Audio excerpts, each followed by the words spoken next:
mon regard sur le plan Sénégal émergent, je le regarderai sous deux aspects. Lesquels? Qui sont critiques, mais critiques dans le sens d'améliorer ce plan. Parce que pour moi, un plan, quel qu'il soit, ou une stratégie, quelle qu'elle soit, elle n'est pas figée dans le temps, elle doit être ajustée. Sinon, elle n'a pas de raison d'être. Dynamique. Elle doit être dans une dynamique d'ajustement perpétuel. Prenons un exemple. On a beaucoup parlé, d'ententes, en PPP, par exemple, sur de nouvelles cités à construire, sur le pôle de Diamniadio. C'est bien, on est dans des bâtiments.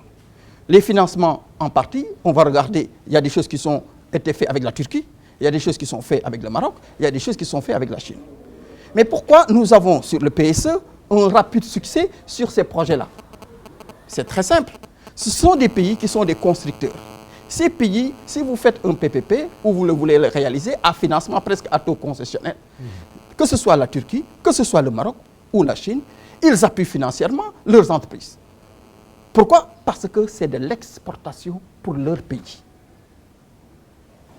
Quand vous construisez, vous êtes du Maroc, demandez aux sociétés sénégalaises, les sociétés marocaines vont aller quasiment tout chercher au Maroc parce que vous avez toutes les industries marocaines. Donc, le projet est certainement accompagné en termes de financement PPP, mais pour l'autre partie, c'est pour financer l'exportation de ces pays.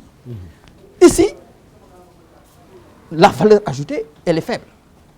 Si j'étais l'État, une des questions que j'adresserais, c'est comment je fais pour ces projets, de toute façon, ils sont importants, comment faire pour capitaliser là-dessus dans l'économie nationale. Nous savons tous que nous avons un problème par rapport à l'industrialisation de ce pays.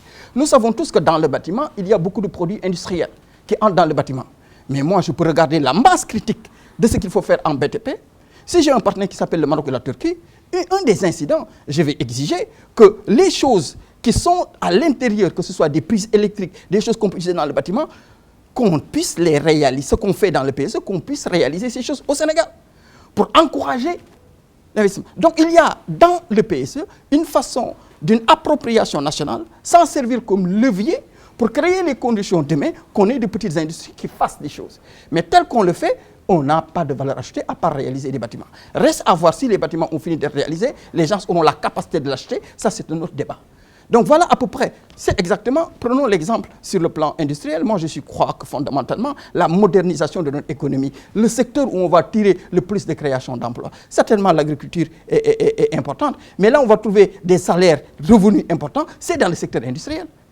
Je ne sens pas, par exemple à mon niveau, dans le PSE, une incidence forte dans le secteur industriel.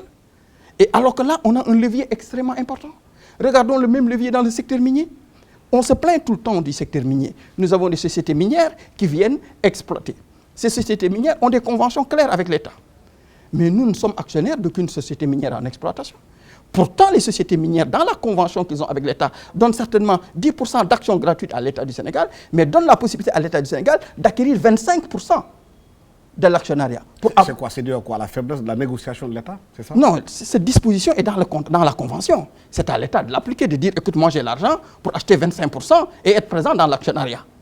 Et c'est comme ça que tu vas impulser une dynamique dans le secteur minier, dans la gestion plus optimale de tes ressources. Je ne parle pas dans le vide, je donne l'exemple de la Mauritanie. La Mauritanie est économiquement moins importante que le Sénégal. La Mauritanie a la SNIM qui fait le fer. Mais la SNIM, il n'y a aucun grand groupe mondial qui va aller en Mauritanie négocier une concession dans le secteur du fer sans que la SNIM n'exige 50% des actions. Parce qu'elle est structurée. J'en sais quelque chose puisque mon cabinet conseille un certain nombre de groupes extérieurs. Le problème ici au Sénégal, c'est quoi? Ben ça, c'est la volonté politique. C'est à l'État de définir des stratégies. Mais nous ne voulons pas, si nous ne pouvons pas développer notre pays, si nous n'avons pas ce que j'appelle mettre chez nous. Mettre chez nous, ça ne veut pas dire que nous ne développons pas des partenariats. Mettre chez nous, ça ne veut pas dire que nous n'amenons pas des investisseurs. Nous l'amenons dans les conditions les plus profitables à notre économie. Cette vision-là, je ne la sens pas beaucoup dans le PSE, malgré les bonnes choses qu'on y trouve.